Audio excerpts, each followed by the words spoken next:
Me buscan a Javier Milei, que quiero hablar con Martín Tetaz y también con Guadalupe Vázquez. Saludamos a Javier Milei, buenas noches, enseguida hablamos con vos, Javier. Martín Tetaz, ¿qué pasa con los billetes? Tenemos que traer más billetes, salen más caros que lo que tenemos que hacer acá. ¿Cuál es el problema, Martín? Vos sabés que un informe de Pablo Fernández Blanco, colega acá de La Nación, muy bueno realmente, donde aparece una paradoja espectacular. Hoy lo ilustró de manera brillante Félix Piacenti con dos tuitazos, de esos tuits que son espectaculares, porque Félix notó dos cosas. La primera, supuestamente venía un modelo de sustitución de importaciones.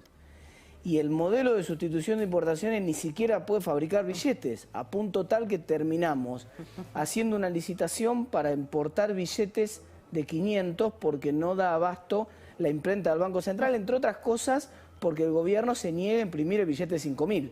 No quieren reconocer, dicen que si imprimen el billete de 5.000 se reconoce la inflación, es una cosa medio graciosa. Lo otro ridículo, digamos, no solamente... En Venezuela pasó lo mismo, ¿no? ¿Cómo? Es chavismo puro, en Venezuela pasó lo mismo. Bueno, no solamente importamos billetes, sino que mirá qué paradoja. ¿Te acordás vos del argumento de la restricción externa, que no había dólares, etcétera, el problema que tenía Argentina? Bueno, mirá qué paradoja, estamos gastando dólares para comprar pesos. Buenísimo. Gastamos dólares para comprar pesos. Buena reflexión. Javier, buenas noches, gracias por atendernos. ¿Qué pensás sobre lo que acaba de decir Martín? Bueno, primero buenas noches a todos y básicamente lo que se está manifestando ahí es el descalabro fiscal que está teniendo la economía argentina. A ver, los ingresos en el primer semestre crecieron al 22% y los gastos se duplicaron. Por lo tanto, en lo que es la primera parte del año, Argentina, aun cuando es el momento de mejores números fiscales, acumula un déficit fiscal de 14.000 millones de dólares y Argentina va claramente a un déficit fiscal que va primario, que va a oscilar entre 8 y 10 puntos del PBI y con lo único que lo financia es con emisión monetaria. Por lo tanto, ahí está el primer problema. De hecho, el Banco Central emitió 1.5 billones de pesos para financiar al fisco, es decir, es un descalabro total lo que está pasando en la economía argentina. Es decir, lo que pasa es que aún no se manifiesta como inflación porque básicamente lo que hizo el Banco Central es esterilizar el 70% de esa emisión. Y entonces ahí cuando vos mirás lo que está pasando entonces con las LELIQs y con los pases, vos te vas a dar cuenta que hay 2.4 billones de LELIQs y pases. O sea, tenés más que una base monetaria. Y eso, en caso de pánico, se transformaría en emisión monetaria en 28 días y tendrías una hiperinflación. A ver. Claro, para traducirlo al castellano lo que está contando Milei, se entiende perfecto, pero es técnicamente impecable, pero por ahí mucha gente no lo... Sí. Claro, las LELIQ del otro lado del mostrador respaldan los depósitos de los ahorristas de plazo fijos. Entonces, si los bancos no le renuevan al Banco Central las LELIQ porque la gente quiere retirar sus depósitos de plazo fijo, pasa esto que está diciendo Javier también, es decir, el Banco Central se ve obligado a emitir. Ahora Javier, ¿estás diciendo que puede venir una hiper en algún momento o no entiendo eso? ¿Tengo que entender eso o no? Sí, definitivamente hay un claro riesgo de hiperinflación. Básicamente, primero porque tenés la bomba de las LELIQ y los pases, que te podría duplicar la cantidad de dinero en 28 días. Ese es el primer punto. El segundo punto es el descalabro fiscal, que no lo podés financiar con deuda, que ya no hay lugar para mayor presión fiscal y que no hay voluntad de bajar el gasto. Eso tiene como consecuencia más emisión monetaria. Además, lo que vos tenés es que desde el 28 de diciembre del 2017, la demanda de dinero en Argentina viene cayéndose a pedazos y eso la contracara es el férreo control de capitales, 28 tipos de cambio distintos, que si a todo eso le sumás la caída monstruosa del nivel de actividad, en mi manual eso se llama que tarde o temprano la hiperinflación está a la vuelta de la esquina. Guadalupe. ¿Qué opción, obviamente esta es la lucha entre keynesianos y ortodoxos, pero qué opción tenía el gobierno antes que emitir frente a una pandemia?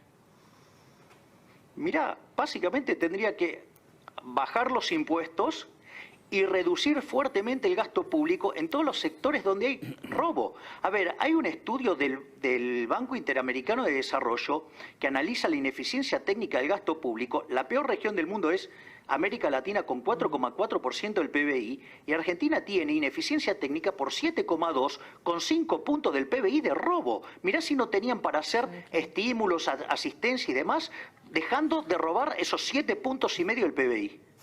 Ustedes, Javier, sí, yo no estoy, digamos, no coincido tanto con Javier en el riesgo de la hiperinflación. Por supuesto está, porque esto es Argentina. Creo que todavía no vemos un desplome. Cuando hay una hiperinflación, lo que ves es que se desploma de golpe la demanda de dinero. Siempre pasó eso en las hiperinflaciones anteriores y por lo tanto la gente, para decirlo claro en un lenguaje común, hoy vos ponés un aviso en el WhatsApp de los padres del colegio y decís, che, tengo $2.000 para vender. Si vos le decís, lo vendo a 140, te tiran con tomate. Te dicen, no, chorro. Cuando se desploma la demanda de dinero, vos ponés, tengo $2.000 para vender y te dicen, dámelo. Vos decís, no, esperá que todavía no te dije a cuánto. No importa, dámelo a lo que sea, porque la gente está desesperada por desprender. Todavía, eso todavía no sucede. Todavía eso no sucede, pero por supuesto tomo el riesgo de lo que está planteando Javier, que es un riesgo claro. Ahora, ustedes, Javier, habían hecho un cálculo, ahora, corregime. Te hago un punto, Martín. Sí. Te hago un punto, Martín, porque yo, digamos, tomo el argumento que vos decís, pero vos hoy todavía estás con los efectos de la cuarentena, tenés la inversión reprimida, ¿sí? El gobierno lo quiere estimular con obra pública financiada con emisión monetaria, quiere financiar con emisión monetaria lo que tiene que ver el financiamiento del capital de trabajo, quiere dar créditos a tasas blandas, digo, todo eso se llama emisión monetaria monstruosa, ¿sí? Pero no solo eso, vos tenés un control de capitales salvaje. Sí. Es decir, digamos, vos por poco querés comprar $1 y te convertís en un delincuente en Argentina. Entonces, en realidad, la caída de la demanda de dinero la estás viendo ahí. Es decir, y esto todavía no es muchísimo peor porque vos tenés, digamos, la esterilización del Banco Central, que todavía la puede soportar el sistema financiero, que además lo están pudriendo todo, porque se está llenando de títulos públicos, o sea, esta vez emitidos por el Banco Central. Entonces, en el fondo, digamos, vos sabés que la caída de la demanda de dinero puede pasar cuando ocurra algún proceso político o algo que detone, ¿sí?, la confianza, y la realidad es que con todos los disparates y con todas las barbaridades y con todos los desastres que está haciendo este gobierno, eso, digamos, no es descartable. Entiendo, Javier. Yo te puedo pedir un favor a vos, Javier y Martín. Vos tenés información sobre Edesur, Guadalupe, sí, ¿no? La empezás a desarrollar y después le pregunto a Martín y a Milei y a Martín cuál es su mirada sobre Edesur. Dale, Guada, te escuchamos. ¿Cómo no? Bueno, hay rumores de que el gobierno habría encargado un sondeo para medir la posible expropiación de Edesur. El gobierno oficialmente lo desmiente, pero no descarta que una parte del gobierno, le hace la cámpora, haya efectivamente valorado la expropiación de Edesur. Les cuento cómo empezó todo. Todo empieza con un informe del ENRE en donde dice que se debe anular todos los aumentos que se hicieron en la era Macri porque carecen de validez jurídica, y les digo cuál es el fundamento, porque no tuvo en cuenta la realidad social y económica del país. Recordemos, 12 años de tarifas congeladas con más de 1.200% de inflación. Así empezó la embestida. Después se subieron los intendentes del conurbano, donde tiene la potestad Edesur. Ahí vemos varios tweets. A ver, esto no es casualidad, que todos hayan tuiteado al mismo tiempo, usando hasta el mismo hashtag. Son 10 de los 12 distritos que cubre Edesur, que obviamente tiene mal servicio, tiene problemas de servicio, eso lo dicen los propios usuarios. Pero ¿qué pasa? Los intendentes tienen deuda también con Edesur. Por eso también empezaron a presionar. Por su parte, Culfas también se está metiendo porque Culfas quiere negociar un nuevo marco tarifario para el 2021. Entonces, de mínima podemos decir que esta es una forma del gobierno para presionar a Edesur para negociar un nuevo marco tarifario, y de máxima podemos decir que atrás de esto está la cámpora, porque efectivamente Mariano Recalde también estuvo tuiteando, y que de máxima apuntan a quedarse con la empresa. ¿Qué piensa Javier? Que el argumento original, digamos, que emite el ENRE es por lo menos propio de un ignorante. Y voy a explicar por qué. Digamos, los contratos tienen algo que se llama ecuación económica financiera del contrato. Y tiene, digamos, la estructura tarifaria tiene que sostener que la empresa pueda pagar todos sus costos, básicamente, incluido la retribución del capital. Uno de los problemas que hubo durante todo el kirchnerismo es que esas tarifas fueron pisadas.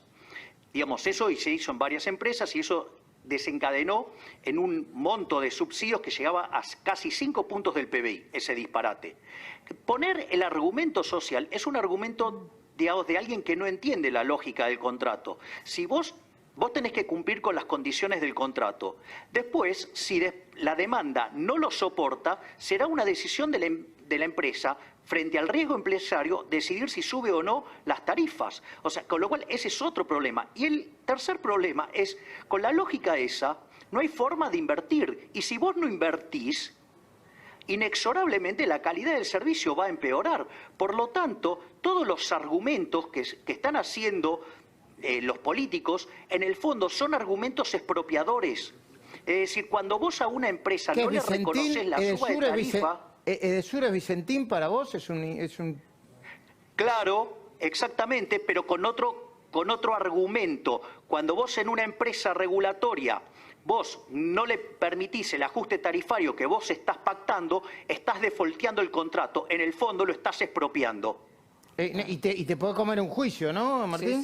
Sí, tal cual. Además, mirá, la verdad que teniéndolo a Javier, que es una de las personas que más sabe en Argentina sobre contratos, casi que me da vergüenza a mí opinar, pero realmente el dato que tengo yo también, hoy hablé con una fuente de adentro de ENRE, que me dijo explícitamente que el organismo perdió toda virtud técnica y que en realidad es toda decisión que sale del ENRE hoy es política. Sí, entonces acá hay otro problema sacaron a más. todos los técnicos. Bueno, Javier Milei, cuando el presidente dice no tengo plan porque ¿hace ruido o no hace ruido? ¿O en realidad le está mandando un buen mensaje a los acreedores para tener una mejor negociación y un mejor acuerdo? Mira, Luis, es una frase muy desafortunada por parte del presidente en 3 líneas. La primera es porque es una contradicción flagrante para no decirle mentiroso. Porque básicamente a inicios del año, ¿qué dijo? Que plan tenía, pero como estaba con la negociación de la deuda no lo quería mostrar. Y ahora sucede que dice que no tiene plan. Por lo tanto, o es una contradicción o es un mentiroso o las dos cosas. El segundo punto es una cuestión perversa, porque el gobierno no está gobernando con presupuesto.